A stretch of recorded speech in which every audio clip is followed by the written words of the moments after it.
Swarna Bharat Parivar, after setting many records in the world, achieved another milestone in the process of creating new dimensions. Took another commendable step in the service of the society, which is not only making the future of the people, but also making their dreams come true. The purpose of Swarna Bharat Parivar is to fulfill the dreams of such people who have never got any stage in life. Swarna Bharat Parivar fulfills their dreams by helping such people to reach their goals of life. Swarna Bharat family created another record in Jaipur, a city called Pink City, 280 kilometers away from the country's capital Delhi. On the soil of Rajasthan, the Swarna Bharat family honored more than 200 people in different fields. Through International Internship University, Swarna Bharat Parivar has given standard titles to 56 people for their special works. To commemorate the birthday of Ma Roshni Lal Ji, which is celebrated on 8th August, scholarship of Rs 1 lakh was given to 21 students in the convocation event held on 28th July 2021 under Ma Roshni Lal International Scholarship Scheme.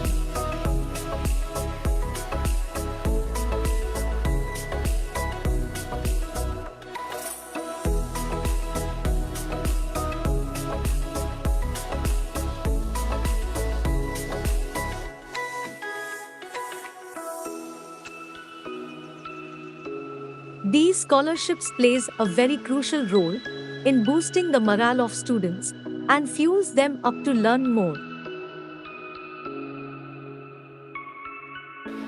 आज का programme basically 3 चीज़ों पे निर्भर है।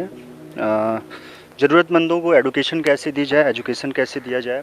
Virtual education system आप लोगों ने notice किया होगा, देखा होगा कि कोविड की महामारी कुछ नए अपॉर्चुनिटीज़ लेके आई हुई है, उसमें से वर्चुअल एजुकेशन है।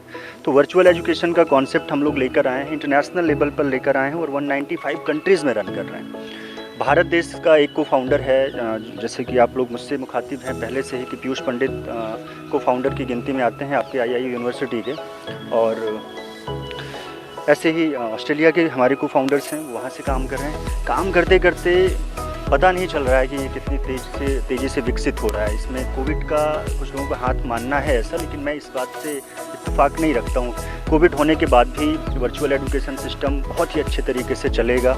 इसके पीछे एक सीधी सी वजह है कि whatever you want to learn today, आप तुरंत पा सकते हैं उसको एक क्लिक पे। ये एजुकेशन का जो सिस्टम है कि आपको कहीं जाके एडमिशन लेना, फिर आपको उसकी डिग्री मिलना, ख़त्म हो गया है। मैसिव ऑनलाइन कोर्सेज एक ऐसा कॉन्सेप्ट है, मूक टेक्नोलॉजी, जिसके माध्यम से आप इंटायर वर्ल्ड की किसी भी एजुकेशन सिस्टम को फॉलो कर सकते हैं। चाहे आप कैम्ब्रिज से आप कोई कोर्स कर सकते हैं, चाहे ऑक्सफोर्ड से कर सकते हैं, या IIU से कर सकते हैं। आपको पता होना चाहिए कि देश में मैसिव ऑनलाइन फोर्सेस पे करीब हमारे पास 4 से 5 ऐसे प्लेटफॉर्म हैं जो वर्ल्ड वाइड फेमस हैं। आपने कोर्सेरा का नाम सुना होगा। तो कोर्सेरा एक ऐसा कॉन्सेप्ट है कि जिसके थ्रू आप कोई भी कोर्सेज कर सकते हो। IIU के माध्यम से फ़ायदा ये होता है आपको कि आप रियल टाइम एजुकेशन लेते हो। एक प्रोफेसर उधर से अपनी वीडियो अपलोड करता है और आपके पास पहुंचती है। आने वाले भविष्य में प्राइवेट यूनिवर्सिटीज़ भी पूछेंगी कि आप इतना फ्री एजुकेशन सिस्टम को कैसे प्रमोट कर सकते हो। तो अभी आप ये समझें कि एक्सेसिबल करने की कोशिश की जा रही है। सभी सरकारों से बात चल रही है कि हम एजुकेशन में, जैसे अभी सारे कोर्सेज हमारे मूक टेक्नोलॉजी पे लॉन्च है। मूक इज़ लाइक दैट कि सर्टिफिकेट कोर्स, SDG लेवल पे कोर्सेज, और डिग्रीज़ के लिए हमें क्या है, हर एक कंट्रीज़ की जो ऑथोराइज सिस्टम होता है एजुकेशन का। जैसे भारत की बात की जाए तो UGC आपने सुना होगा, UGC मान्यता देती है यूनिवर्सिटीज़ को। तो अभी हमारी यूनिवर्सिटी UGC मान्यता प्राप्त यूनिवर्सिटीज़ से टाई अप करती है कि हम आपके यहाँ की एजुकेशन को वर्चुअली प्रोवाइड करेंगे दूसरे को। आने वाले समय में हमारा प्रयास ये है, आप ग्रेजुएशन करना चाहते हैं, आप पोस्ट ग्रेजुएशन करना चाहते हैं, या किसी भी यूनिवर्सिटी से रिकॉग्नाइज्ड आप डिग्री लेना चाहते हैं, तो वो डिग्री इंटरनेशनल इंटर्नशिप यूनिवर्सिटी की ही वैलिड होगी। ये हमारा प्रयास चल रहा है। लेकिन 2 कॉन्सेप्ट हैं विश्व में पढ़ाई के, एक प्राइवेट सेक्टर और एक गवर्नमेंट सेक्टर। आपको पता होना चाहिए कि अगर आप यूजीसी रिकॉग्नाइज्ड यूनिवर्सिटी से नहीं पढ़े हैं तो ऐसा नहीं है कि आपकी अपॉर्चुनिटी ख़त्म हो जाती है। विश्व का एजुकेशन सिस्टम ऐसा है जहाँ पे कि आपको पता होगा कि 95% लोग प्राइवेट सेक्टर में काम करते हैं, और प्राइवेट सेक्टर में काम करने के लिए आपको यूजीसी रिकॉग्नाइज्ड या किसी अन्य ऐसी इंस्टीट्यूशन से, गवर्नमेंट लेवल से आपको कहीं मान्यता लेने की आवश्यकता नहीं होती है। वहाँ ज़रूरत होती है कि आपके अंदर टैलेंट क्या है। ऑक्सफोर्ड का बच्चा इंडिया का आईएएस का एग्ज़ाम नहीं दे सकता। हमारे इंडिया का पढ़ा हुआ लड़का कैम्ब्रिज में जाता है पढ़ने के लिए और ग्रेजुएशन करके यहाँ आता है तो वो आईएएस नहीं बन सकता। रीज़न क्योंकि यूजीसी मान्यता प्राप्त उसके पास डिग्री नहीं है, इंटरनेशनल वैलिड डिग्री है। लेकिन ये इसलिए आगे बढ़ती जा रही है प्राइवेट लेवल की यूनिवर्सिटीज़ क्योंकि 95% युवा, 95%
When you think about university, you think of a building, books in the library, classrooms, students roaming around, teachers, and a huge fees to get admission. Imagine a university which is not fixed at one place, where students can study at their own ease, at their desired locations, where the curriculum is updated with the technological changes and focus on the true things which matter in life. The university which focuses on developing mindset. The university which develops skills. We are talking about the contemporary education mechanism, the virtual university. International Internship University believes in inspiring, inventing, igniting young minds, cultivating excellence in every student by enabling accessible education at their own ease through virtual internships. Virtual internships act as a gateway to a world of knowledge application that was previously held behind closed doors for the fresh graduates. The ability to meet, speak, work and collaborate with industry professionals from a diverse range of fields, such as engineering, business management, humanitarian fields, and much more, delivers insights that the students can foster for a lifetime. It bridges the ever-so-glaring gap between the demands of the corporate world and the pride of academia. We invite applications for PhD, Doctorate in Literature, Doctorate in Science, LLD honors degree from experienced personnel in various disciplines who have rich experience in their respective fields. The program is offered only to a select group of accomplished individuals. As a professional, a degree or additional degree will allow you to make a greater impact. The expedient way of showing the world your knowledge, abilities, experience, and talents is with your degree and use of your titles.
A very good morning, afternoon, evening, salam, namaste, bonjour, and guten morgen to the August gathering from all over the world. From time immemorial, the commencement of every auspicious occasion has always been with the Almighty's blessings, and the lighted lamp symbolizes the Supreme Lord Himself. They say, Suraj Prakash Roop Bhagwan. So let's learn together, gather our strengths together, and let's pray together to the Almighty for the success of the event. May we play the video, please.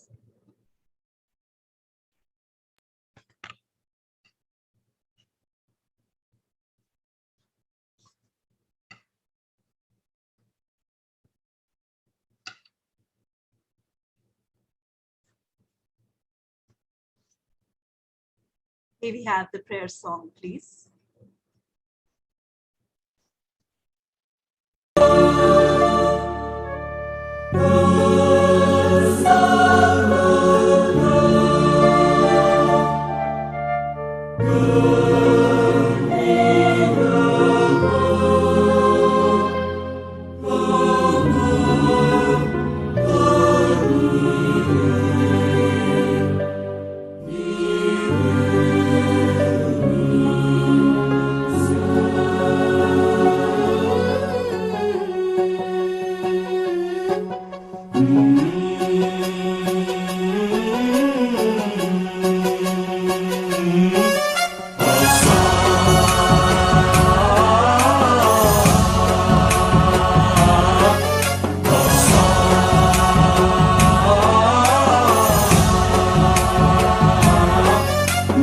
गणनायकाय गणदैवताय गणाध्यक्षाय धीमहि गुणशरीराय गुणमण्डिताय गुणेशानाय धीमहि गुणातीताय गुणाधीशाय गुणप्रविष्टाय धीमहि एकदन्ताय वक्रतुण्डाय गौरीतनयाय धीमहि गजेशानाय भालचन्द्राय श्रीगणेशाय धीमहि एकदन्ताय वक्रतुण्डाय गौरीतनयाय धीमहि गजेशानाय भालचन्द्राय श्रीगणेशाय धीमहि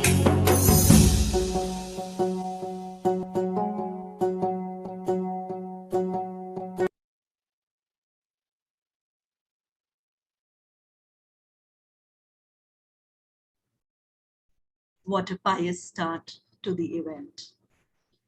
On behalf of the members of the IIU management, team and self, I, Preeti Futela, moderator of the day, an educator first and then an administrator by profession, Microsoft certified educator, Microsoft master trainer, MI expert, Adobe education leader, extends a very warm and cordial welcome to the dignitaries from all over the world. Also, to the ever enthusiastic audience, the global change makers, like-minded educationists, to the eighth day of the IIU's first international SDG conference. I'm gratuitous to be moderating this event and be a part of this historic ICDGS conference.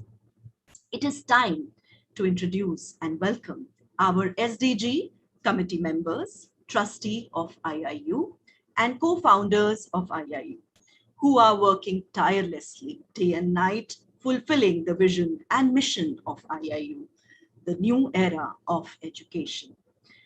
Under the leadership of Ms. Roshni Lal, trustee of IIU, Mr. Piyush Pandit, founder and chief operating officer, India, Mr. Stephen, co-founder, Australia, Ms. Mona, co-founder, Indonesia, Dr. Satnam, co-founder and vice president, Honorary Degrees Council, UK.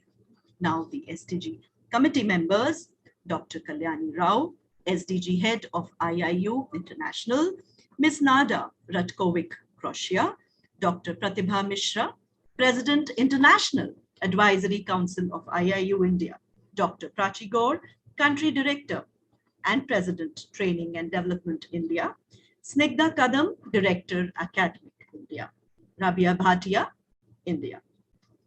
The Advisory Council, Dr. T.P. Sasikumar, former Deputy Director, former Deputy Director, Directorate General of Security, Cabinet Secretariat, Government of India, Director UGC Academic Staff College, Calicut University, Kerala, Scientist, Advanced Data Processing Research Institute, Hyderabad, Program Planning and Project Management, ISRO, Headquarters, Bangalore, Space Application Center, ISRO, Ahmedabad, Professor and HOD, Business Administration. That's wonderful. Dr. Vijay Kumar S. Shah, Padma Shri Awardee, former advisor, Ministry of Health, Government of India, President, NRI, Welfare Society of India, President, Community Welfare of India, Global Convener, Gandhi Peace Foundation, Nepal, World Governor, Peace and Diplomacy Organization, Organizer, Dental Health Service, recognized by Government of Maharashtra, Coordinator, De-Addiction Campaign, and much more.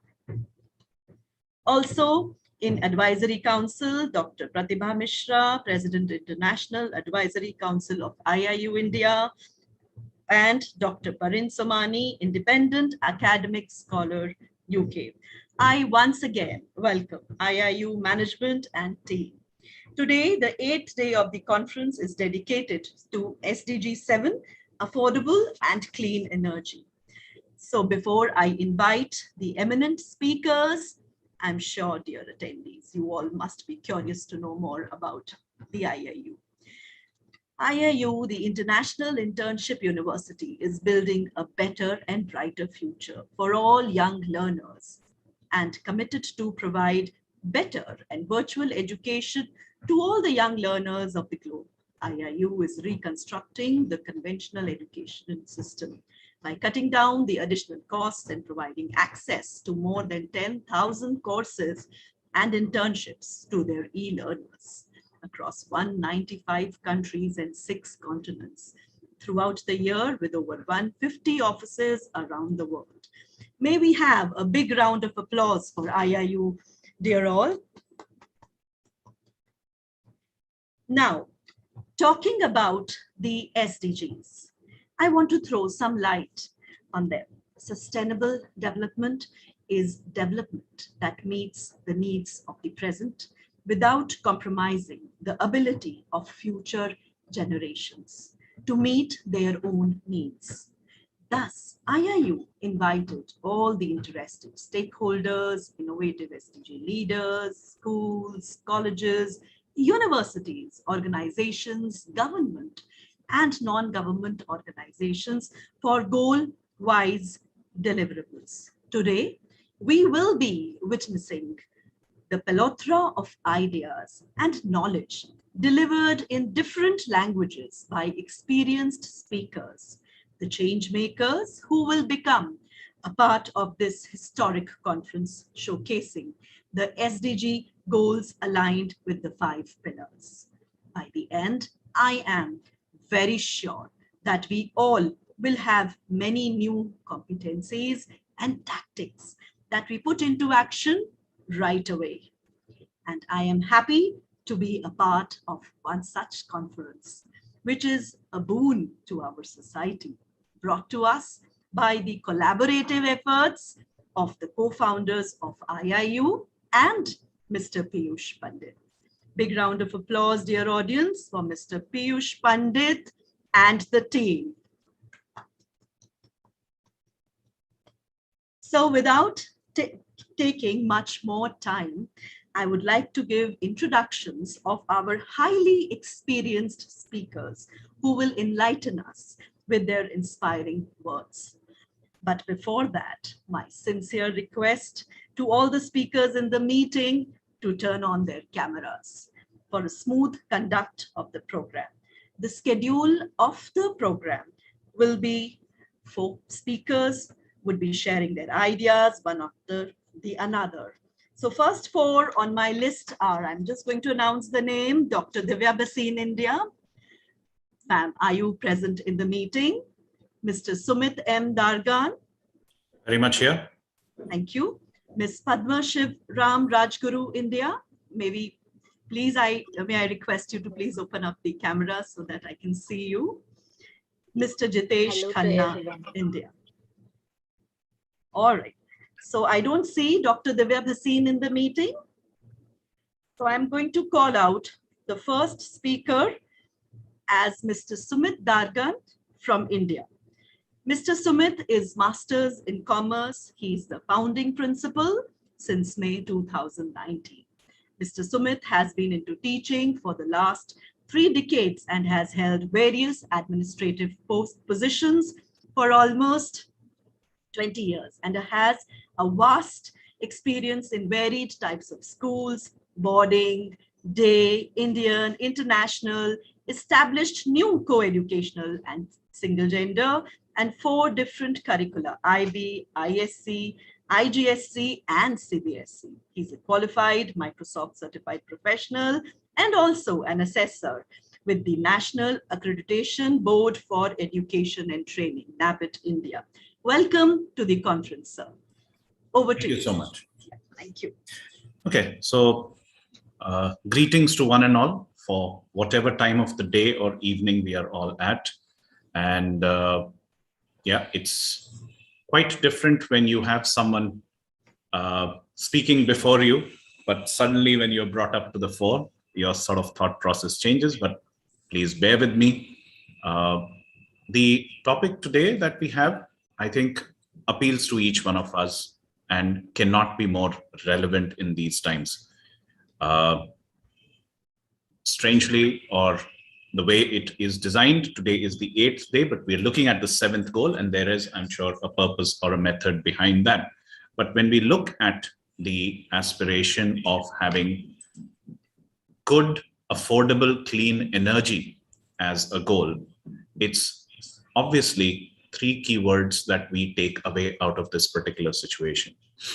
We've been championed as humans to look at something that is affordable, reliable, and sustainable and modern. So let's break each of these in our understanding of what that means, because the sense of affordability is very different and very diverse within each particular micro unit that we may look at. For a family, the word affordable in the middle class community in India, in the urban, in the rural, in the tier 2 townships could mean different. It could mean something very, very different in the North American region. It could mean something quite different in South Africa, because there are weather conditions that are applicable on it. There are elements of our economic and social conditions that are impacting it. And therefore, the word affordable is as vast as you would want to imagine it. There are countries which have certain standards of what you ought to afford and what affordability means. In certain countries, for example, we have witnessed that vaccination is more a matter of their right and not a privilege, whereas certain other countries are dealing with it much as a luxury or a privilege, where their governments are making ends meet and somehow managing those resources for them. So let's take a step back and understand. And I would like each of you to sort of, in your own minds, try and understand, when we look at it from India's perspective, being one of the larger nations in terms of population on this planet, and definitely being the largest democracy. 75 years ago, when we set about getting or gaining independence from the British, our ability to generate energy, which was clean, efficient, affordable, was almost non-existent. Today, where we are at, we are way, way better. But yes, as one of the poems usually says, miles to go before we sleep.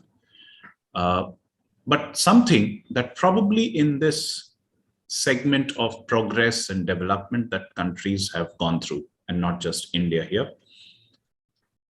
we have lost sight of one of those goals which as a country we had considered as very, very vital. And that was to develop clusters of small communities who would make ourselves independent, or would live in a manner where things are not interdependent on each other. So where is it that the affordability of energy comes into it? If each one of us in our own way tries to do a calculation, and there are many, many tools today, thanks to technology, which are accessible on your devices, on your phones, on your laptops, etc., which will give you a healthy indicator of how much energy do you use and how carbon footprint friendly are you.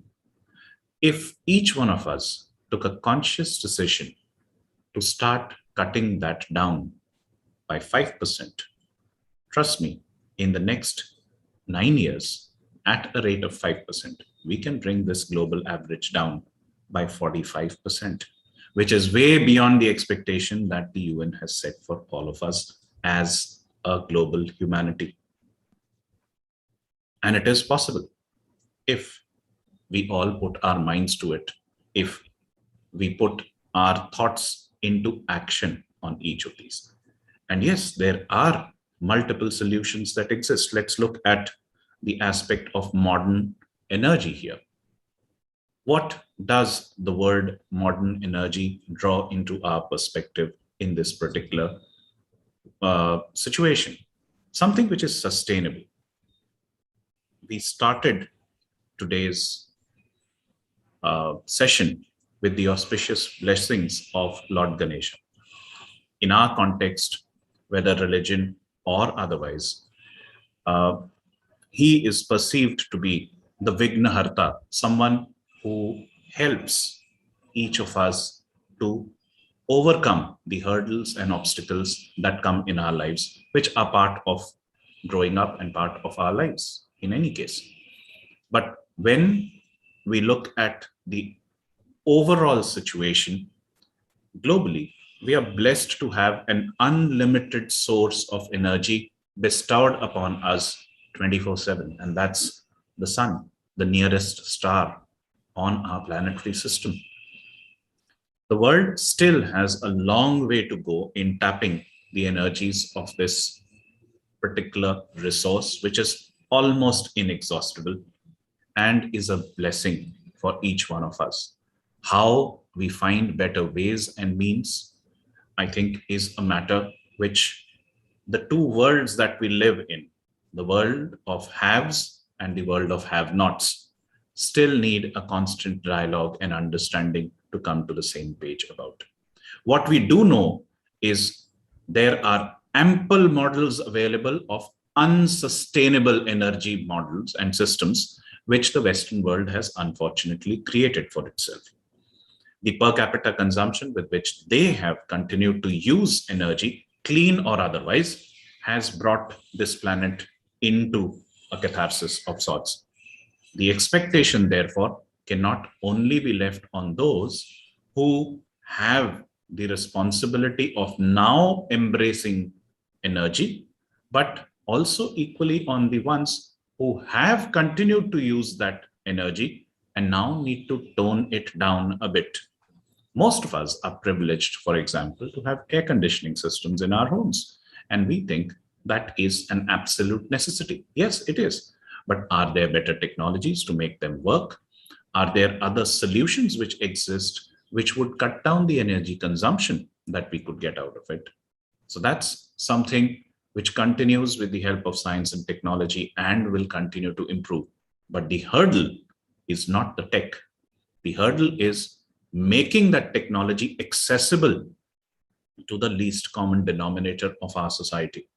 Today, there are multiple tiers of patents and various other restrictions which do not allow first world technologies to reach the common man, the people who could actually really benefit from using that technology. And I think that is where, when we see empowerment in the right sense of the SDG goals, is where society has to continue making more effort and create voices, create opportunities, just like this particular platform. And I'm delighted that this is the first ever international conference talking about SDG goals, moving them from voice to choice and from choice to action to make this into a reality. The other aspect of energy is that it should be reliable. I think we have had experiences as human society of some unreliable and risky techniques through which generation of energy has been done over a period of time. We are getting better at it. No one denies that. I think the way nuclear power plants work today is way, way better if we reflect on the pre-Chernobyl days, where the world went through a very, very terrible situation, probably an avoidable one, probably not. But yes, today the world is possibly a better place because we have learned from some of those lessons. We have learned from the lessons in Japan of what happens if those kind of situations are not healthily managed. But I think what Mahatma Gandhi aspired for in the 40s and was part of his book on his experiments with truth is a very important takeaway for each one of us to experience in our lives. He strongly propagated the thought of Kutir Udyog, which means micro industries or small village industries, which would be sustainable within that community and would allow opportunities to be completely independent of these mega grids and so on and so forth that the world has been extremely busy creating, but realizes that they cause a lot of transmission and distribution losses. But apart from that, cause many, many more facets of poor consumption patterns or unhealthy consumption patterns amongst us. I think if each one of us works on the principle that we need enough for our need, then I do not suppose we will require to reach a point where we try and satisfy anybody's greed. I think the world is going to be a better place once we come to that understanding, and opportunities like what we have right now are the correct forum through which this voice can be more openly and more vocally exercised across the world and influences each one of us in our small capacities as educators, as listeners, as family members, as policymakers, as educators in the larger domain of managing professionals, to make this a policy which actually sees itself being implemented.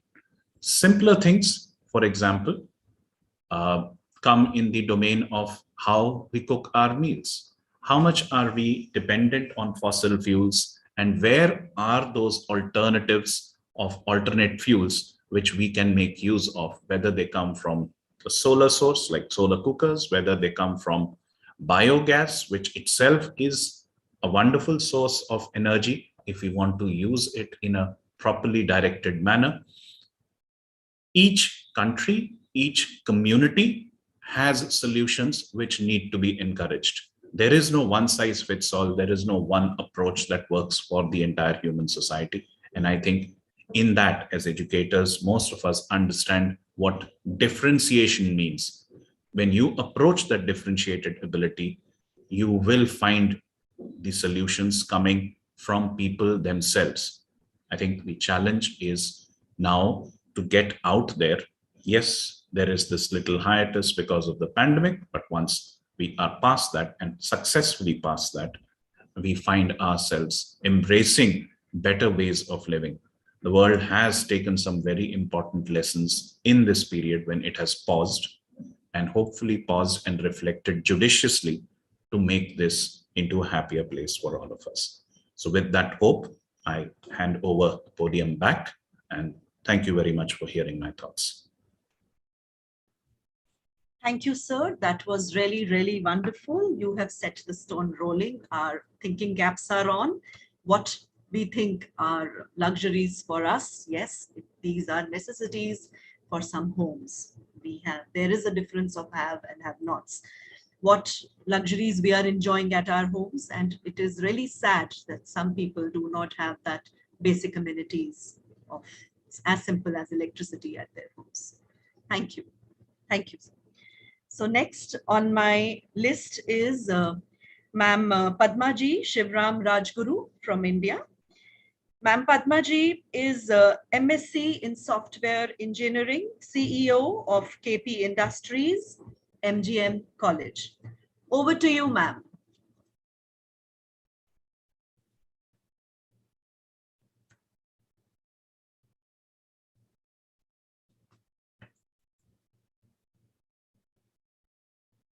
Ma'am, are you muted? Sorry. Good evening to all, and I'm really thankful for this opportunity. Today's topic is that is the future. Whatever we are seeing, the energy, and we know that we learn from the school and in colleges also. The solar energy is the biggest source energy, and I would like to point out that points ki whatever where is the India in renewable energy, and what is the future for that. I would like to um, make some sharing with that points. Like we know that the solar energy is the biggest source, and we will utilize that source in different ways. And I'm very relate with the sir whatever they are speak here. I think that the India is the renewable energy sector in the fourth and most attractive in one renewable energy market in the world. Means India is now at the second and third range in power, uh, in solar energy and in wind power, and fourth at renewable power installation capacity. So I think that the renewable power generation increasing fastest from last 5 years in India, and India had 95.7 gigawatt renewable energy capacity. So renewable energy there is having a lots of advantage at India, because of we know that our Prime Minister Narendra Modi is also supporting for the renewable energy. So there is having some advantage like robust demand, increasing investment. There is having a lots of policies support, and there is having a lot of competitive advantage market also nowadays at India. If we see the Tata industry is also providing a lots of training program nowadays related with the solar energy and the relate with the all renewable sources.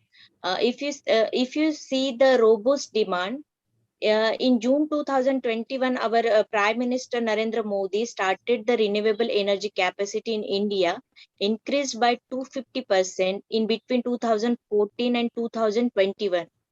And the most of the demand come from the real estate and transport sector. If you see in real estate also, and from the transport sector also, the most of the we using the e-vehicles nowadays. We invented the e-buses nowadays, which is they are running by using the solar energy also. There is also a lots of increasing in investments also, like the non-conventional energy sectors are there. And with that, the convention sectors in between April 2000 and March 2021 means there is having a lot of growth. It's near about 10.2 US dollar. By 2028, India can see the investment worth rupees 500 billion dollars in renewable energy at India. So I think that the government of India is also supporting in villages also regarding with this renewable energies plants, solar plants, like power winds and lots of things. So I think that these are my some technical points which I would like to share with you all. And thank you so much for inviting me today here. Thank you so much. Thank you, ma'am. Thank you for sharing some wonderful insights. Thank you once again. Next, may I call upon Mr. Jitesh Khanna from India, BA English Honors, entrepreneur, philanthropist, multi-awardee, leader, mentor, motivator, speaker, writer, and social activist. Mr. Jitesh Khanna. Thank you so much, IIU, and thank you so much to all the wonderful people who spoke before me and all the wonderful people who are here right now. So I'll keep it very short, crisp, and fun. This happens to be my favorite topic since I'm already into renewable energy. I'm into solar energy. I have my own solar farm since 2014 in Bikaner, Rajasthan. And I think nobody here can vouch for solar energy more than I do. And I know what the challenges are right now.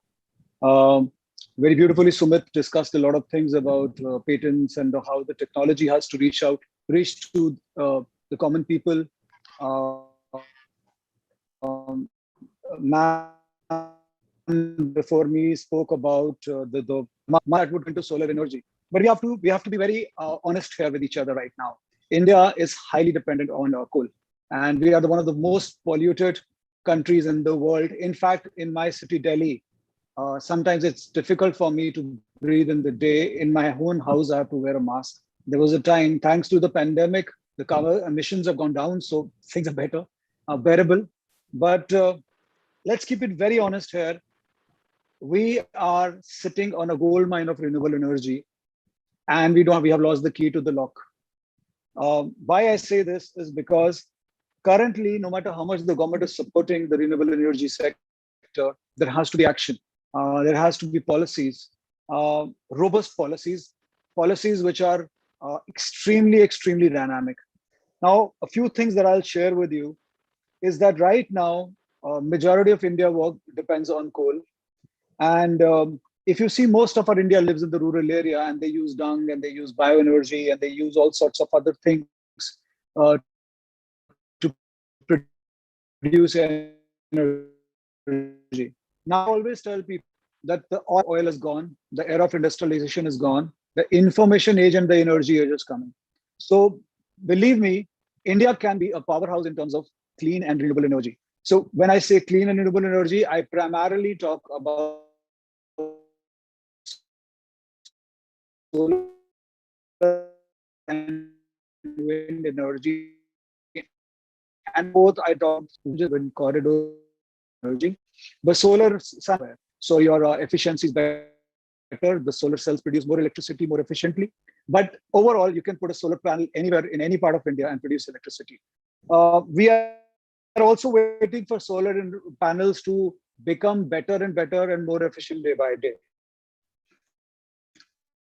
So just to keep it more fun, I have three important things that India needs to do when and global nations, Asian nations. We are all together in this. We're like one people together in this.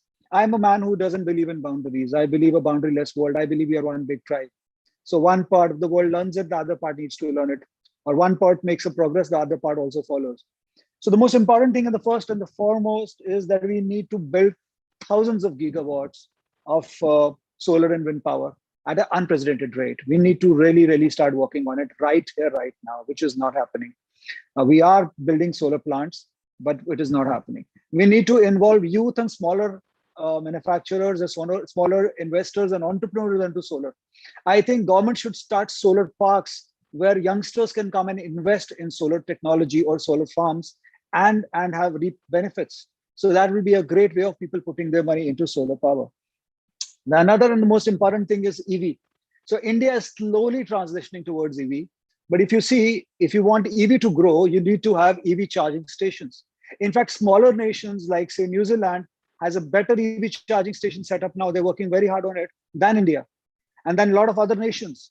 So we need to have solar charging stations to have EV. The future is not internal combustion engine. The future of oil is gone. It is the time of electric vehicles. The third and the most important thing that I want to talk about is we need, like Sumit sir said, we need to have radically energy efficient technologies. Right now, if you have 5 ACs in the house, the bills shoot up.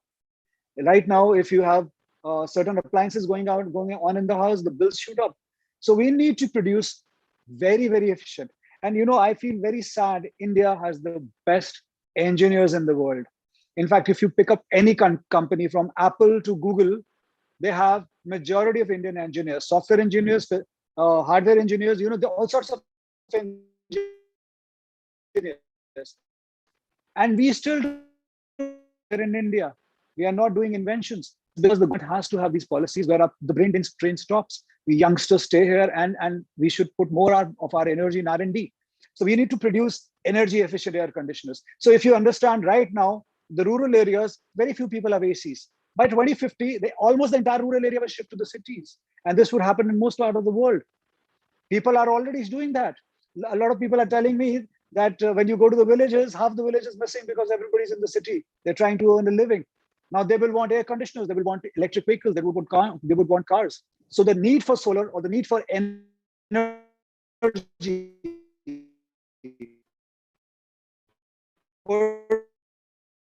say is going to go that greater. I'm not very pro nuclear energy. In fact, I'm a peace activist. I'm absolutely against anything nuclear. I know a lot of people disagree with me and they say it's a very efficient way of producing massive amount of energy, but there's a massive amount of chances of things going wrong. Look at Japan, what happened, or Chernobyl, what happened. And for me, human life is far more important than all these things. I am absolutely against weapons, and that's one of the reasons nuclear energy also is something that is off my charts. Is away from my. So one of the things that I want to really focus on is that which can if you see in a solar farm, you need a huge amount of space to produce 1 megawatt of energy, and then the more the panels are, the more space you need. So if you can have solar panels which are smaller, which can be put into rooftops, which could be put into the balconies, because nowadays we don't have rooftops. People are shifting to apartments, and the only thing that they have is balconies. So if we can have smaller solar panels that can produce electricity, so we need tons of R&D in this. And I think 5 to 10 years of R&D would be wonderful. We'll have grow leaps and bounds. So this transition that I'm talking about from coal to renewable energy has to happen at a very unprecedented rate. And mind you, African nations, India, certain Asian nations, We have so much of human resource. We have so much of youth. I think if I would talk about my own country, India is the youngest nation in the world. 60 to 70% of our population, probably more than that, is youth, youngsters. And imagine the kind of resource we have.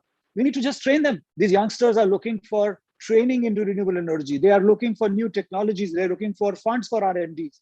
So instead of getting huge conglomerates and businesses into these sectors who can afford all this, why not also push youngsters into solar energy and renewable energy? So that is what I wanted to talk about. I don't want to take much time, but if you really want to tackle air pollution issues, if you really want to tackle, and if you want to be prepared for 2050 is going to be time we'll need massive energy.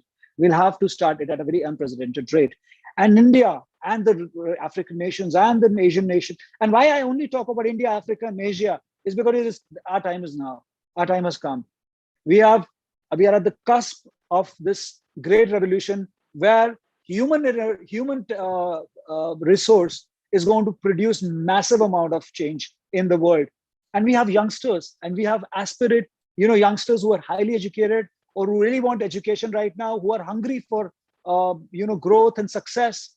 This is our time now, and this is the time where we can really collaborate with the UN, we can collaborate with the Western nations, and they can come forward and support us. So if you really want renewable energy, and if you really want clean energy to expand, we need to focus on things like developing the best infrastructure in India. So in India right now, the problem is we have solar plants coming up, but we don't have efficient grid technology. There's a lot of grid failure that happens because we have old dated grids. We need to improve the grids. So instead of talking about policies and talking about reforms, we need reforms on the ground. I think that's what we need to do, and we need younger people in the politics. We need people who are really want to change in decision-making bodies. And that is how things are going to change. So just to keep it very crisp and short, I wanted to just highlight on these things. I can go on and on about this because I'm into this business since 2014. I know every inch of it, every side of it. I know it like the back of my hand. But if India really needs to grow, it has to start unprecedented, construction of solar power plants and involve youngsters into it and young entrepreneurs into it. We can also have a local partnership system where locals who have barren lands can be used to produce solar electricity. It could be a wonderful project. So there's a number of things, but there are a lot of people waiting right now to speak. So this is my part. This is what I wanted to speak about. And I'm really bullish about us. We as Indian subcontinent, we are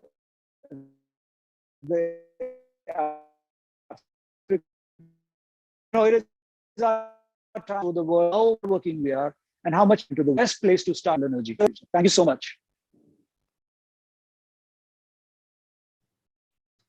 Thank you, sir. Indeed, yes, we need to tap our resources to achieve this SDG goal number 7. Thank you for your inputs. Now about the courses of IIU. IIU is united in its commitment to provide exclusive free education to all the children and to the youth of this world. Under this global hub, IIU has been accredited and affiliated with the World Education Organization and collaborated with all the world's top universities and educational institutions through the platform of Massive Open Online Courses, MOOC. IIU is providing various certificate, diploma, graduation, post-graduation diploma, post-graduation courses, and honorary doctorates. IIU has received many accreditations as per international standards for their innovation, vision, creative ideas, research, white paper publications, as well as national patents. So now I would like to share a short video giving an insight about the courses offered by IIU.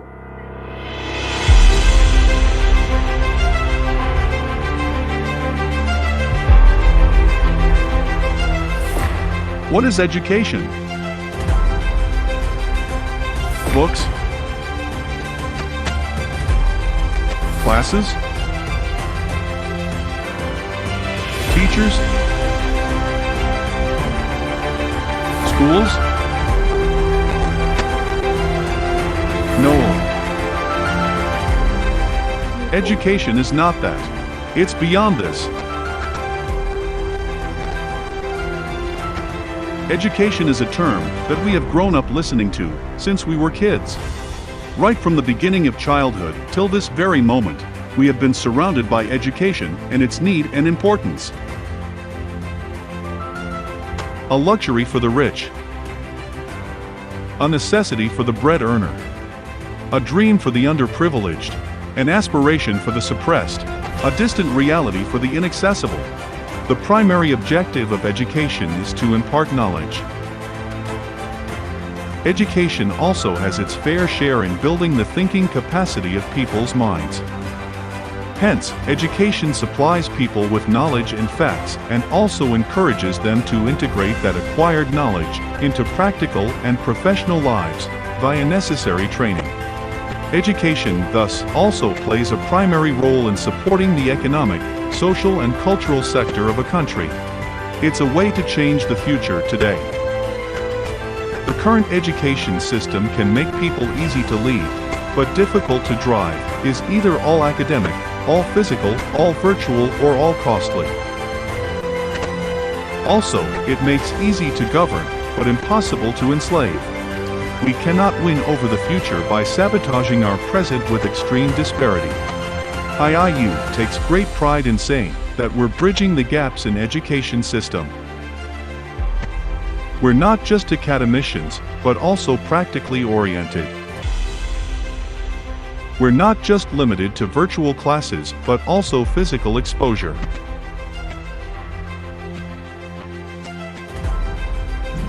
We do not dig a hole in the pockets of the students and their families. We're everything that traditional education hasn't been. IIU has already implemented and promoting the MOOCs technology. When we talk about MOOCs technology, it stands for Massive, Open, Online Courses.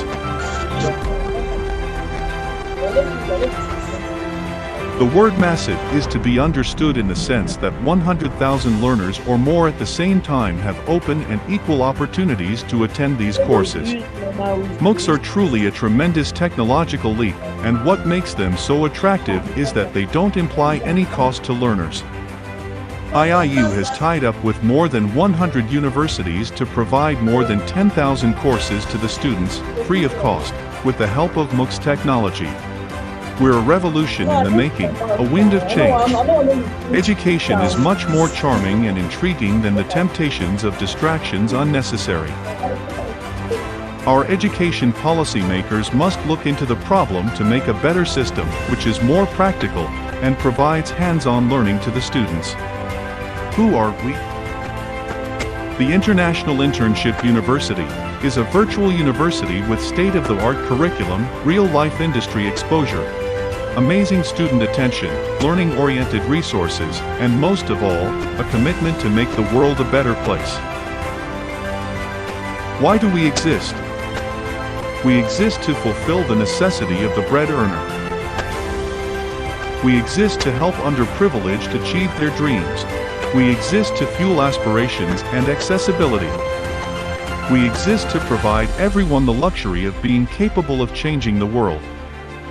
We really do exist to ignite young minds and make them the torchbearers of tomorrow. For a better future. For the legacy of everyone who's left us. For the hope of everyone who's yet to come, and for the growth of everyone who walks this beautiful planet. We invite you to join our world-class educational team and platform with an altruistic dedication to creating the future. The change is so big that it would potentially impact millions across the world. Millions of children and youth around the world cannot wait any longer. Please join us in our effort to create the virtual learning generation of IIU. We're IIU, we're change. Welcome to our world, a new tomorrow.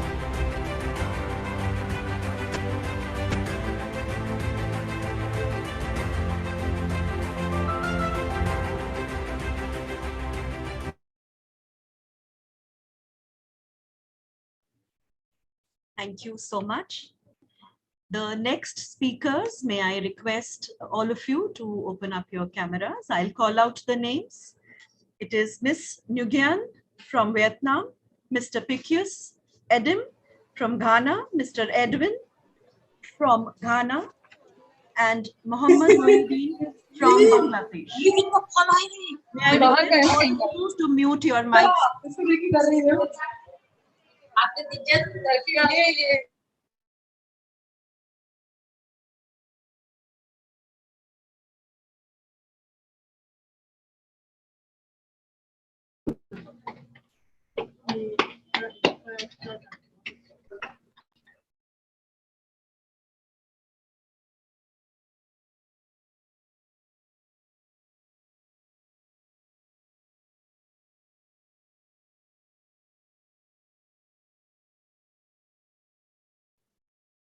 I call upon Mr. Edwin Akaukau from Ghana. He's a Bachelor of Business Administration. Mr. Edwin, Oh, okay. Thank floor you is all very yours. much. Please come. Thank you. Thank you very much. I think I'll just go straight to the point and just make it short. So we all know that the world is narrowing its targets in achieving a net zero goal, net zero emission goal. So my point will be on what actions we should take and what opportunities it will bring to the world, especially in Africa. So we need to, as part of the actions we need to take, as most of the speakers have narrated already, we need to adopt renewable energy sources, solar, hydro, wind, and other renewable energy sources. But here is the case in Africa, especially in Ghana, we make use of the hydroelectric power a lot, and still people are not connected to electricity, making lives difficult for others.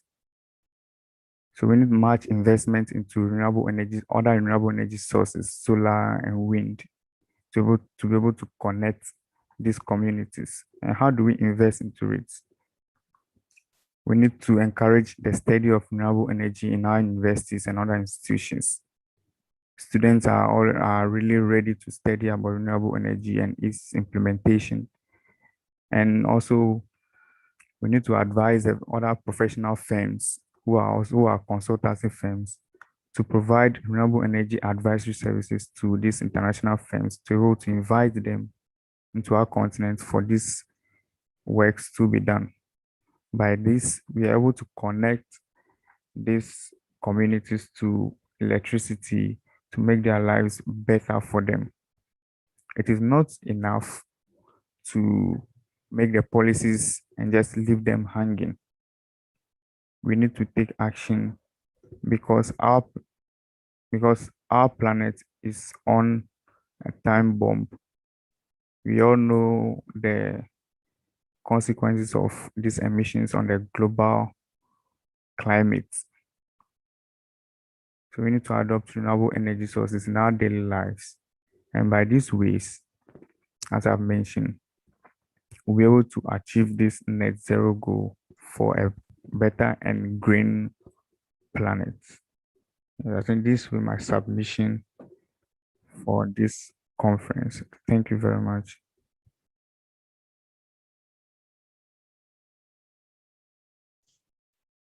Thank you, Mr. Edwin. Rightly said. May I call upon Mr. Gadam Ashok from India?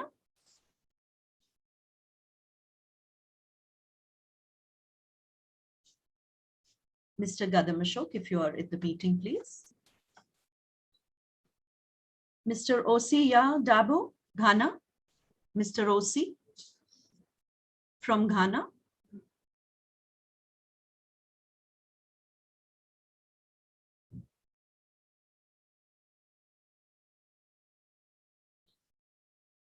Dr. Khushbu Kumari. Dr. Khushbu Kumari.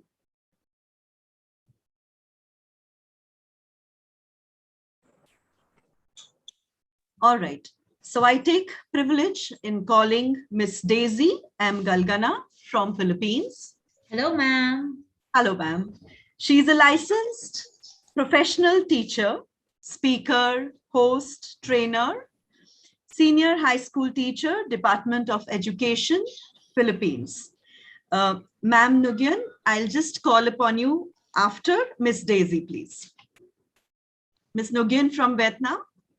Yes, I'm here. I have called upon Miss Daisy, so after her.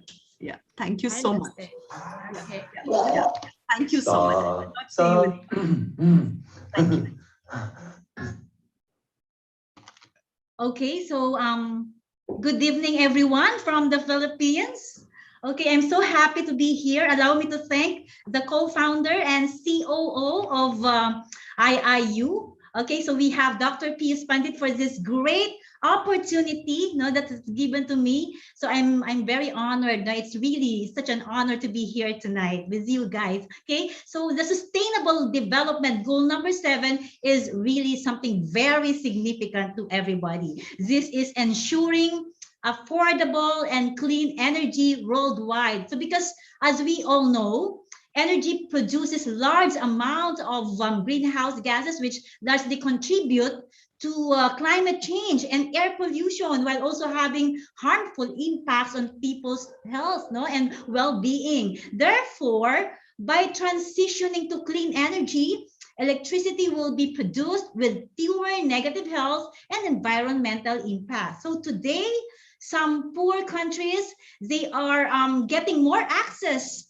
So we are happy to hear that they are getting more access to electricity, which is important because without electricity, these countries, they are unable to fuel their economies. Okay, so now I am an educator actually, and by teaching my students or our students about this affordable and clean energy, they will be able to understand the importance of conserving energy and why this SDG really matters. Okay, so students will learn about how moving to clean energy will combat climate change and understand how hundreds, millions of people worldwide still do not have access to electricity. And of course, our ability to access and use energy is likely much different from the ability of others around the world. So one thing we do share in common with every other person on this planet is how we choose to produce and use energy that impacts the entire planet. So we should work together, okay, to ensure energy equality, where everyone has access to the energy they need to live, they need to work, grow food, and do other things that are essential to their well-being, while at the same time ensuring the way we produce and use energy that doesn't harm our planet. This is really significant. That is why the world leaders, they are trying to solve these challenges and gaps. And young people nowadays, our students, they have a very vital role to play with this matter. So based from what I have read, leaders from around the world, from other almost 193 countries, they have agreed to ensure access, affordable, reliable, sustainable, and modern energy for all people. Okay, so by this goal, sustainable development goals, these are really something to be prioritized, because these 17 goals, they are interconnected, that seek to transform our world by ending all forms of poverty, eliminating inequalities, and improving the state of the world's natural and human-made environments through sustained international cooperation and collaborative efforts over the next years to come.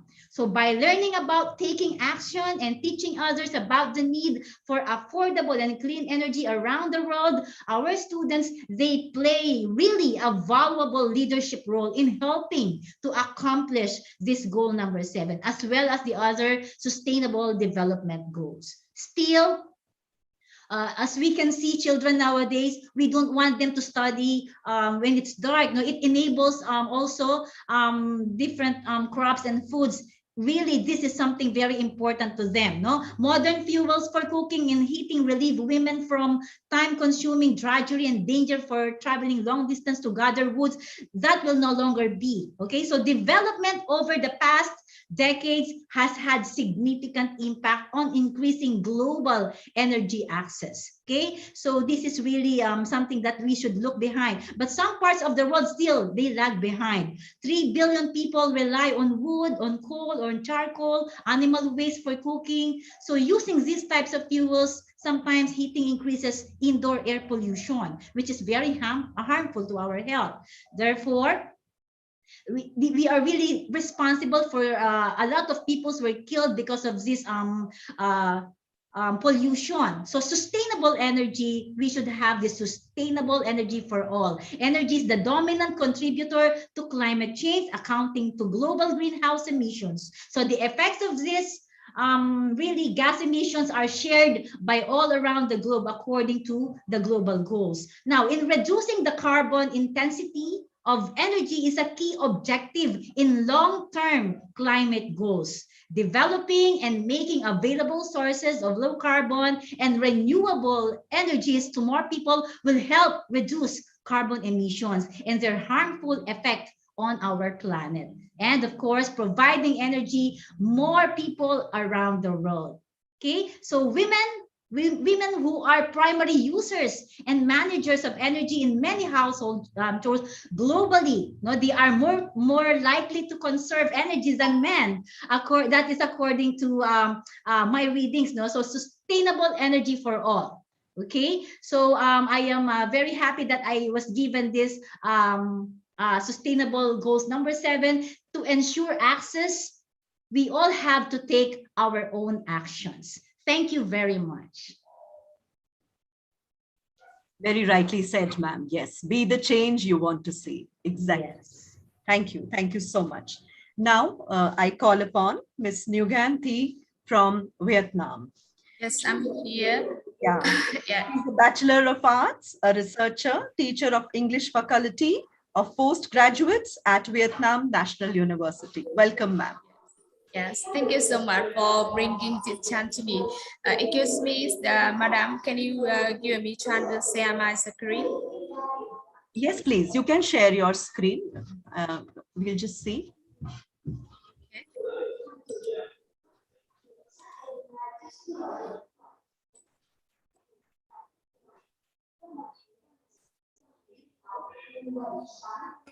Ma'am Nguyen wants to share her screen.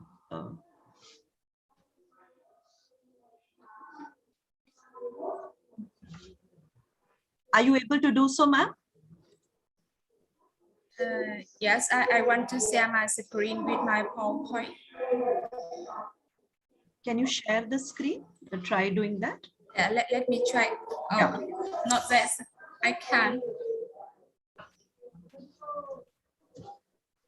Yes, the screen announcer host disabled participants screen sharing. So I'm not the host. I can't share my screen.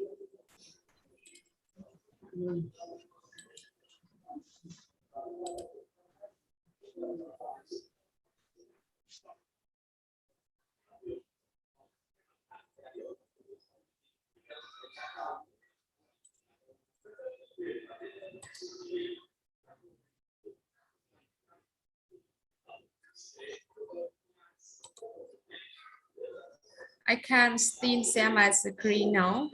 Excuse me.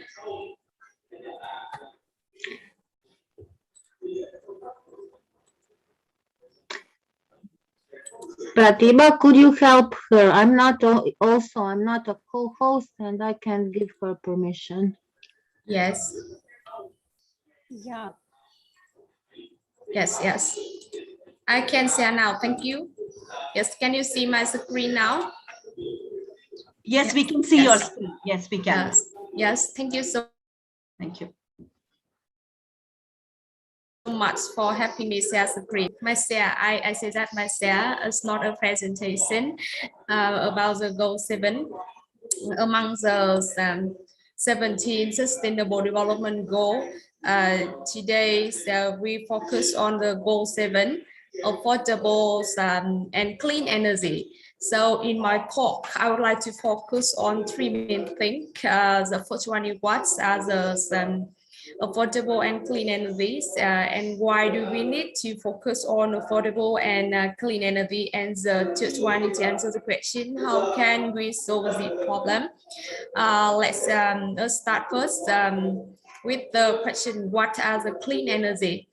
Generally, we refer clean energy as I think alternative or renewable energy such as solar, hydro, wind, tidal, geothermal, or some yes, class energy.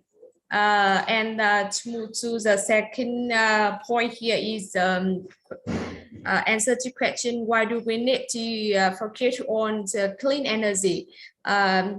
We know that as Miss Daisy has as a pocket, clean energy is a very, very important part of our life, because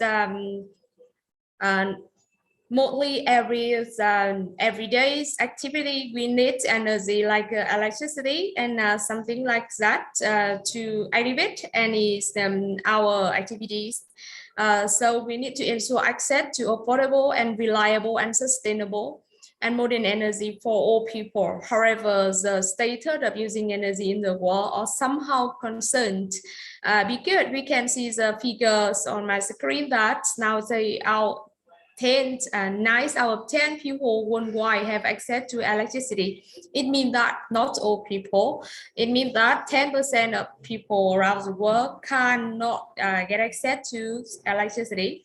And among these figures, we see that 87% of the 840 million people without electricity live in rural area, and they are more vulnerable people.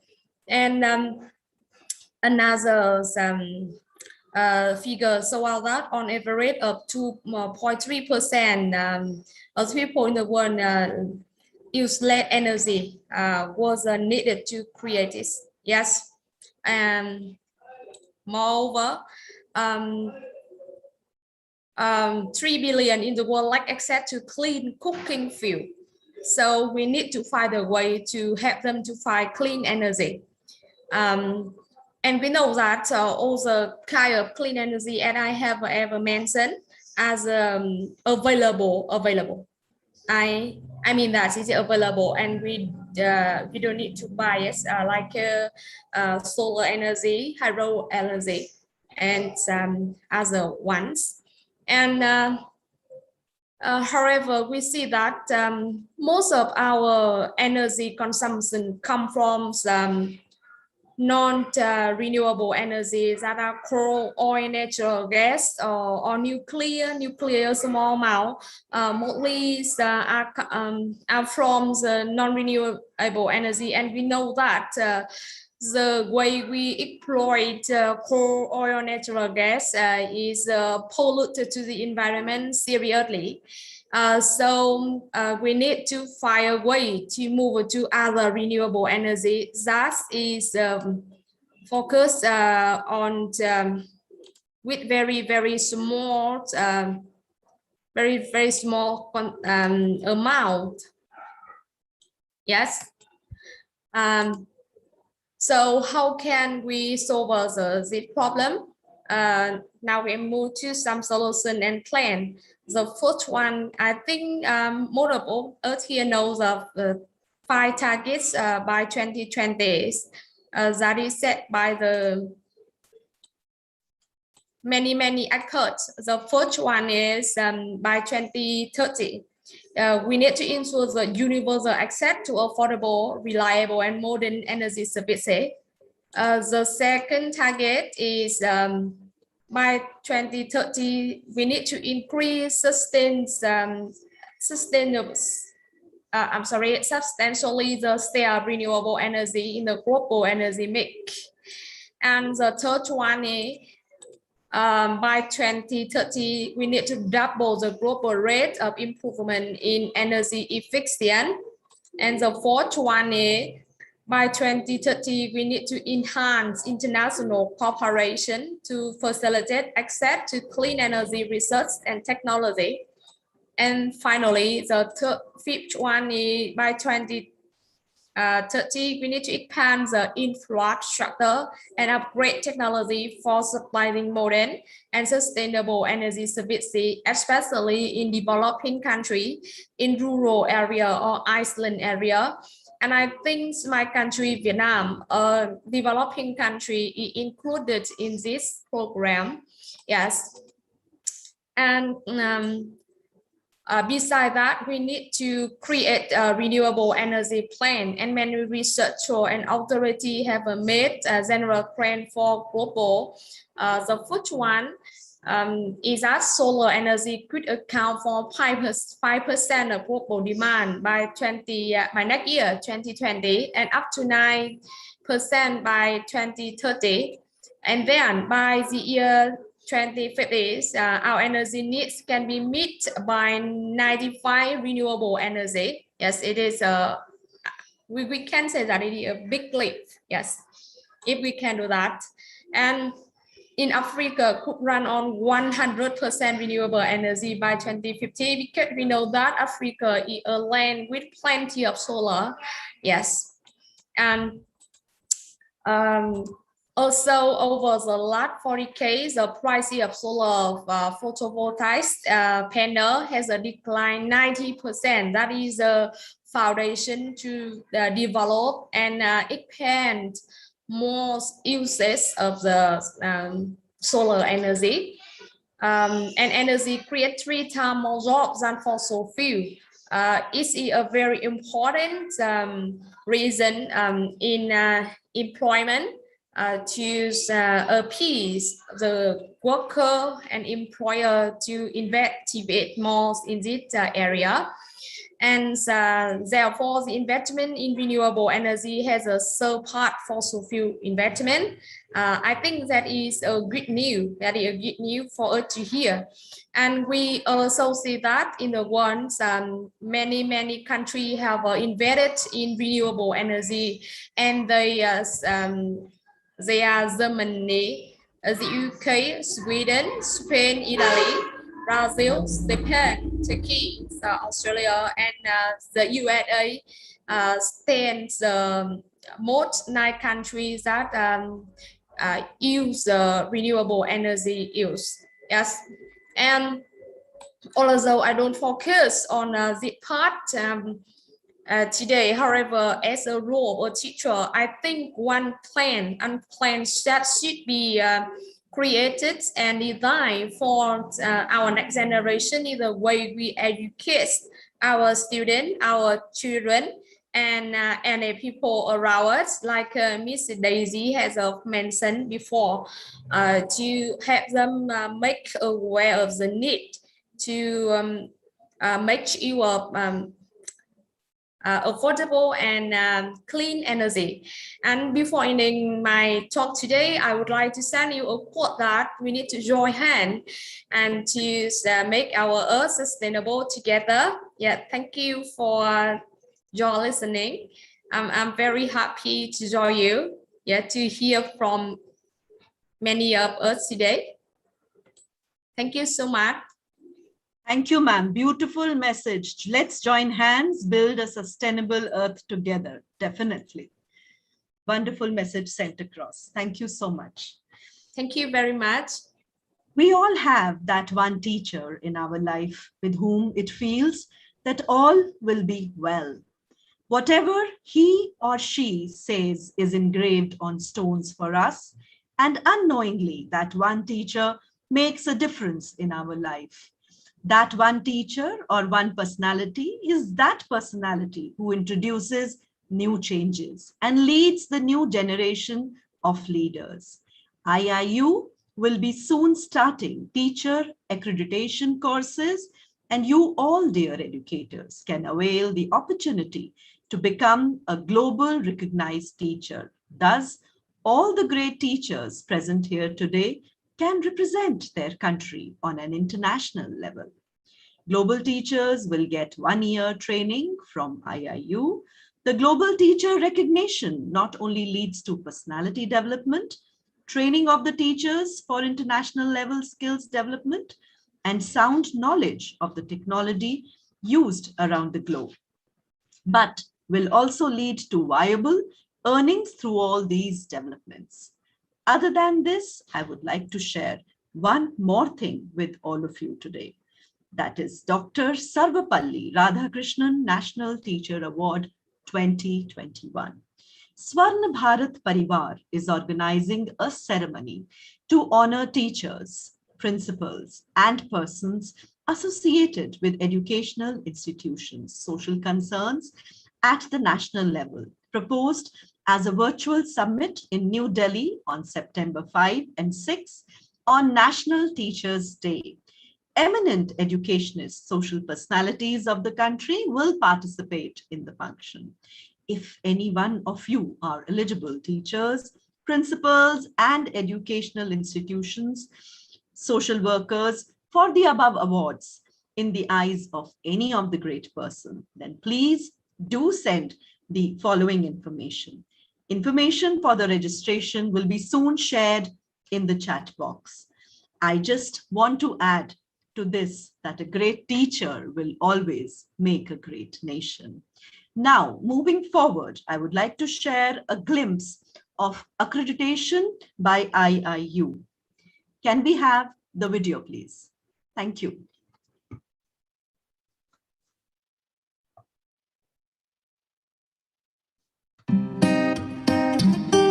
Join us to make a difference in the orbits of education. We are the change. We are IIU. Are you a K-12 school offering a top quality education? Are your students getting global exposure? Is experiential learning and innovation a part of your curriculum? Are your teachers internationally certified educators? Are you able to identify your learners' potential and expose them to compete globally? If the above questions do not sound optimist, then the clock has struck to get accredited and affiliated by IIU. You think of strategies, training, competitions, we offer it. You want to interact with an expert team of educators, we possess it. You want to be exposed to learning at a global platform? If yes, you have embarked at the right destination. IIU's International School Accreditation Board. Let's put some light over accreditation, what it is. Why do we need it? Simply put, accreditation is value. In today's challenging world, it is extremely important that institutes or schools be accredited and approved with the institutes, meet certain standards. Accreditation assures employers that the graduates of an accredited institute are ready to face challenges and rigors of the modern world. The students who graduate from accredited institutes and schools have access to enhanced opportunities and employment and global mobility. IIU accreditation affiliation has no bars for any boards like state boards, CBSE, ICSE, IGCSE, IB. IIU accreditation affiliation has created an arena for learners across the various countries and continents throughout the globe. What are you waiting for? Apply now. IIU's International School Accreditation Board.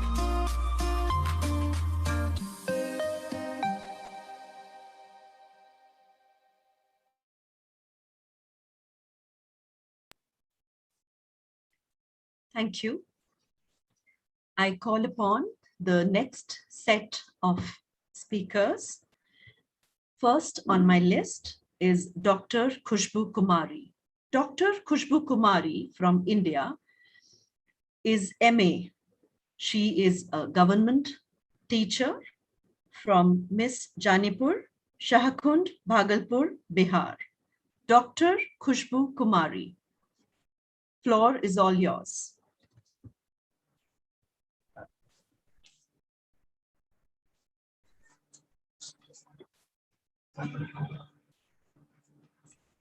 Welcome, ma'am. Good evening, namaste to all of you present here.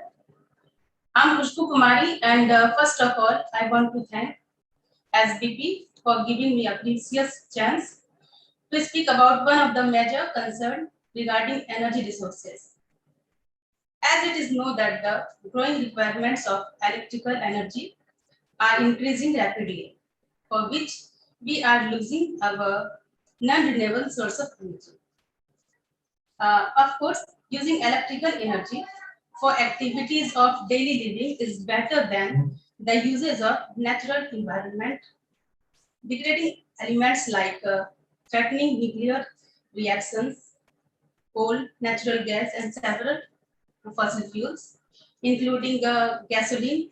But dear friends, just imagine the number of harmful waste emissions during the production of electricity, which is done by the utilization of these non-renewable resources of energy. And the effect of this phenomenon is almost invisible to us because we are only thinking about using electrical energy as a clean substitute of fossil fuels. But the adverse effects are showing their reflection as a poor air quality index and increasing contamination of water, as well as increasing radioactive level of dumping ground of radioactive particles. On the other hand, the limited presence of non-replenishing resources is one of the major concerns, as our reliance on fossil fuels. Fossil fuel is unsustainable, and if uses of these resources will not be controlled, then intention is the concern. Hope I will meet the global goals by telling you about the major targets. First, we will have to make sure that by 2030, the universal access of modern energy must be accomplished, which can be done by education, by educating people about modern and clean energy, so that it can be accessible to all without any hesitation.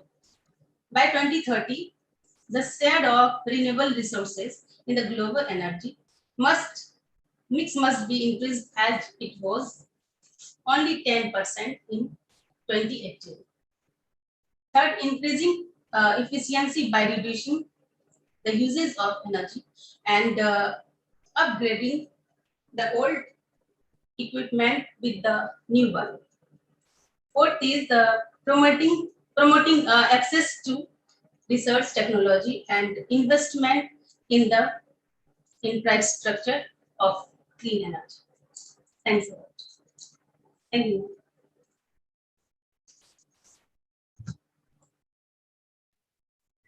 Thank you, ma'am. The next speaker I would call upon Mr. Osi Yadabu from Ghana. Mr. Osi, he is a Bachelor of Science degree in Environmental and Safety Engineering from University of Mines and Technology. Over to you, Mr. Osi Yadabu.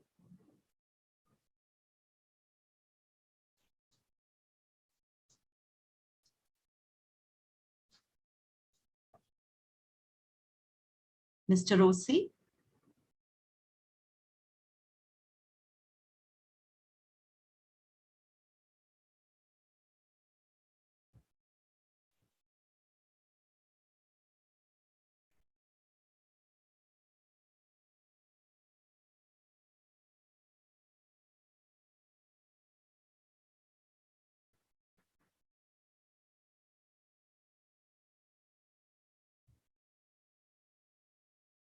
All right, I'm just going to announce the speakers who have not yet spoken. Dr. Divya Bhasin, by any chance, has joined us. Mr. Gadam Ashok.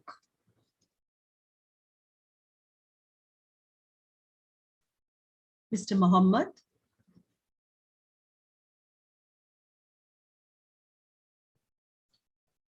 All right. Respected educators and friends, I would like to share something about the Golden Book of Earth. Golden Book of Earth will comprise research, innovation, experience stories, articles by 101 great educators who have inspired the world. It will be the encyclopedia of knowledge.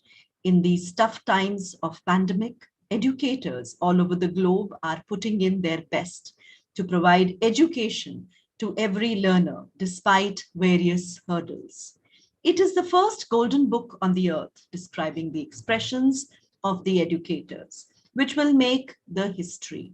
It will be published by International PR and Research Publishing House, IIU UK.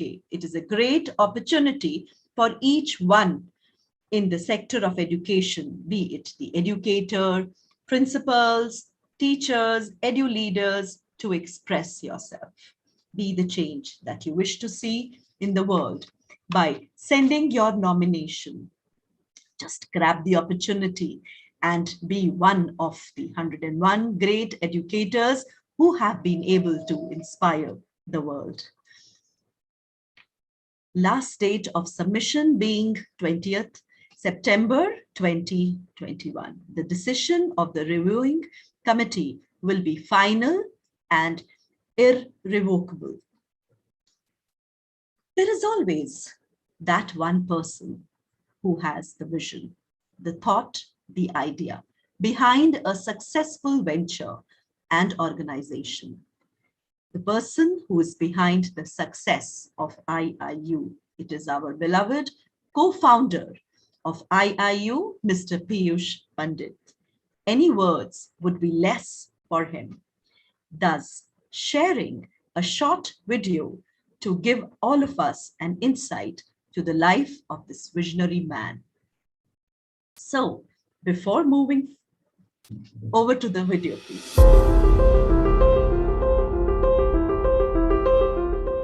Piyush Pandit was born on 27th July 1987 in Pratapgarh, Uttar Pradesh, in a middle-class family.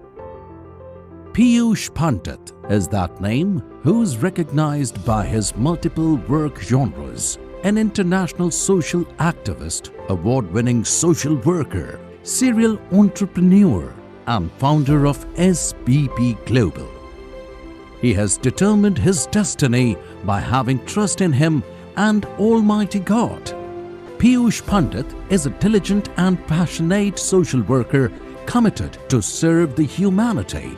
Piyush Pandit has played a crucial role in crafting a team of volunteers and achieved global recognition as head of Swarna Bharat Parivar Trust, which span across more than 50 countries.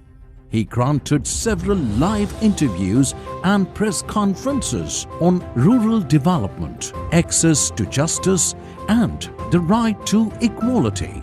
Piyush is youth leader with extensive social work experience, political activism, and stellar entrepreneurial achievements. When you think of social work and changing the world by improving human experiences, Piyush Pandit comes to mind. He is proactively mentoring other social activists to encourage social activism and entrepreneurship around the world. He is working fiercely towards achieving United Nations sustainable goals in India and over the globe. Under the flawless leadership of Piyush Pandit, Swarna Bharat Parivar Trust was established. The organization strives to place the humanity at forefront and bringing back the human warmth which has lost due to busy modern life. They are fighting to ensure ending poverty, unemployment, and making society better for all. Rural India has been a focal point of Piyush, which gave birth to Help India Help Foundation. The social work continues and the e-village was established in 2012 to reinforce India's roots in villages and villagers. At the crux of Piyush's work is the youth. He believes that youth empowerment is closely aligned with social service. Piyush is the CEO of Piyush Group. The organization covers several industries including renewable energy, logistics, real estate, and so on. Piyush Pandit has succeeded in scaling the growth of these organizations, and his work has taken them to the multinational level. Piyush is able to form and sustain positive relationship with people.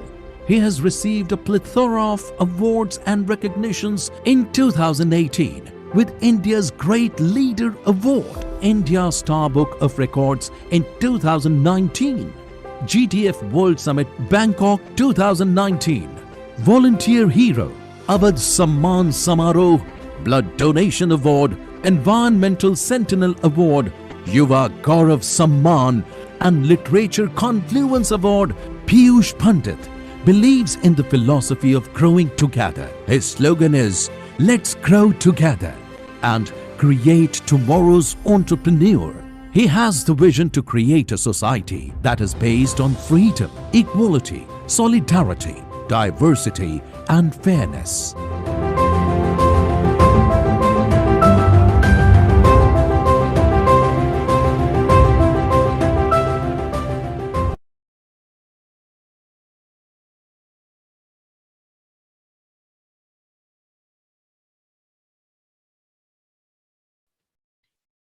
Dear all, I would like to draw you.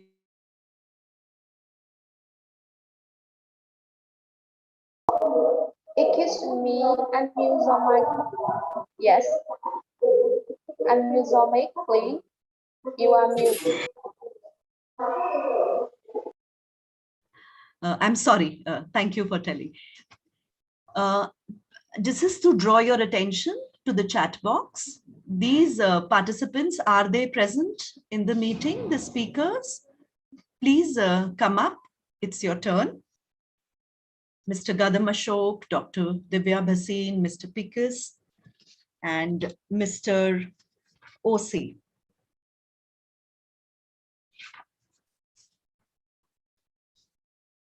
Ms. Mohammad Moyuddin from Bangladesh.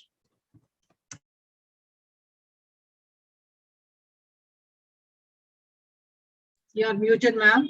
Please unmute. I am typing the names.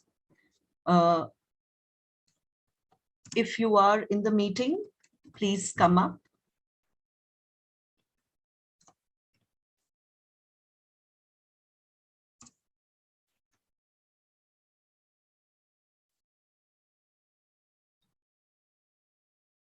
Also, you can all take your certificates.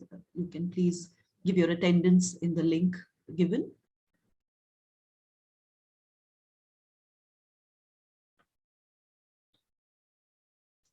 So I think I have written all the names. Those who have not spoken for the day, who were supposed to speak up. I'll just check once more, please. Is Mr. OC in the meeting?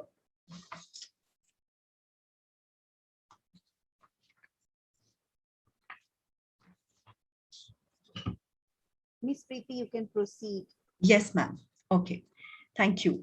So before moving further, I would request all the participants in the meeting to switch on their cameras for the group photograph, please. It's Kodak time. So let us all say cheese. So can we have all in the meeting to please open up their cameras? Thank you.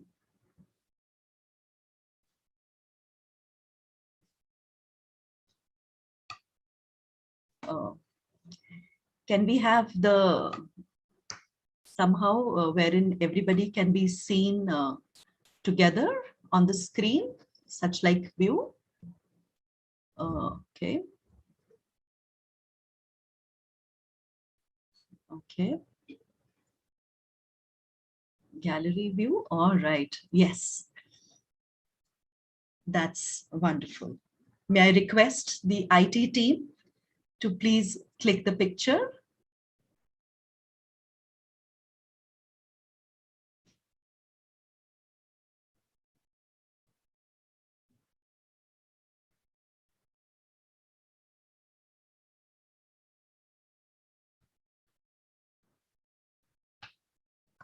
once more.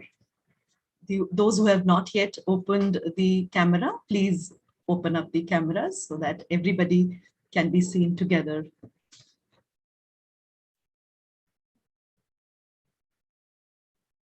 Okay, I think I'll.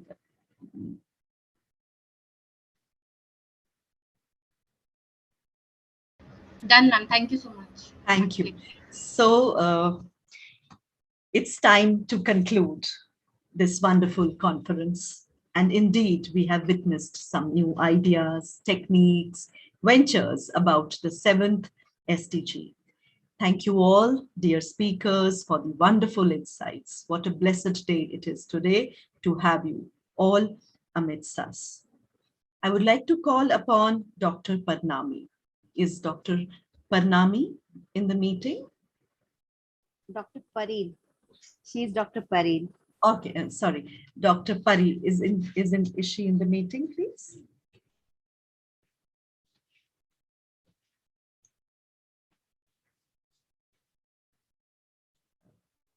Dr. Pari? I think she's not there. You can call out me. I don't mind giving. Yeah. Thanks.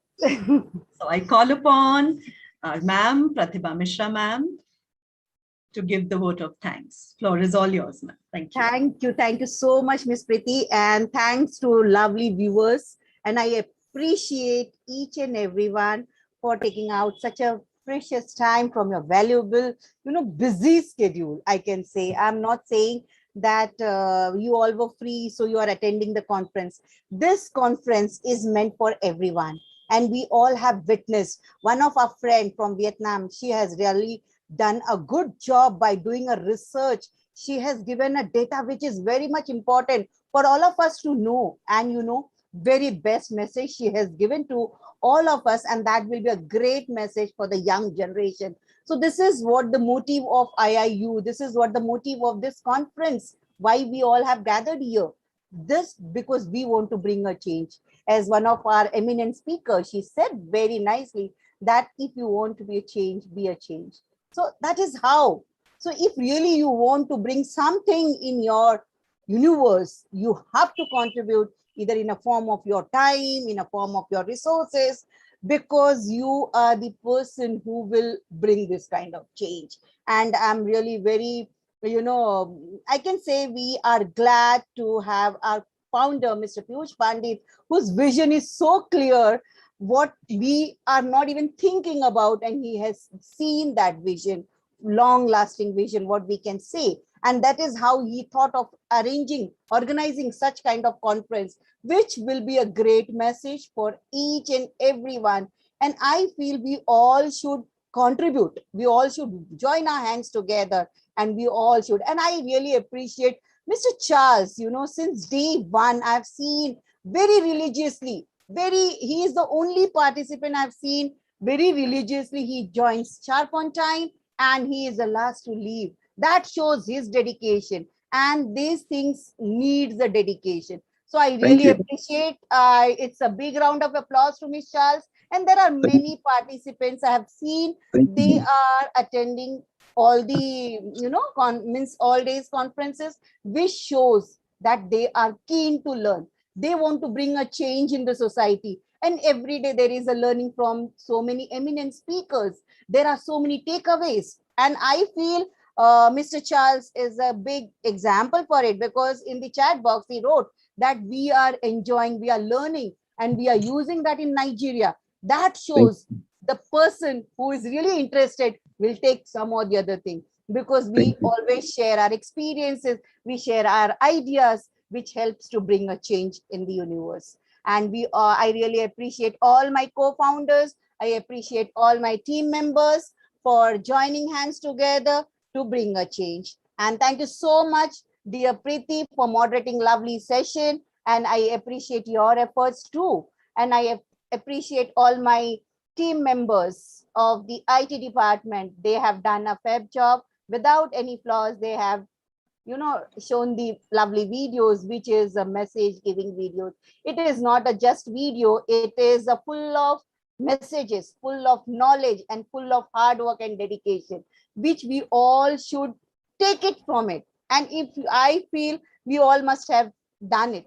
So many of you are learning, many of you are sharing your ideas, as Mr. Jitesh said, that we all have to really work, and then only we can bring the change. And that this is how the eminent speakers are putting efforts, and those who couldn't. But still, I feel if you are interested, you can always share your abstracts, whatever you want to share. We can extract those and we can put on our website. That will be a great learning for the coming generation.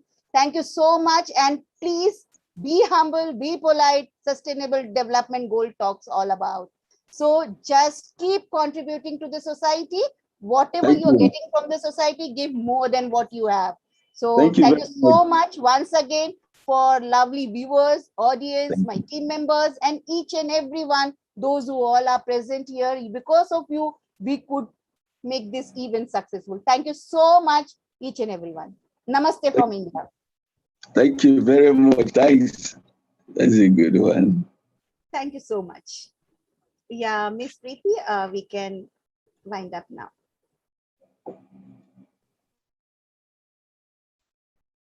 Preeti, you are muted.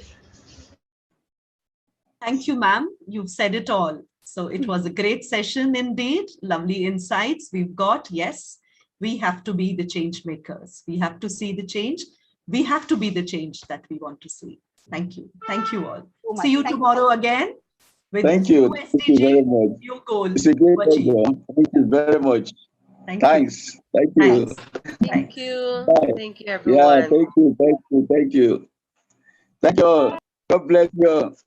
Thank you. Thank you. Thank you. Thank you. Thank you. Bye. Yeah. Bye. Hi, TV. Yeah. Please Bye end bye. Okay.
Requested all the participants kindly leave the meeting. Requested all the participants to kindly leave the meeting. I request all the participants kindly leave the meet.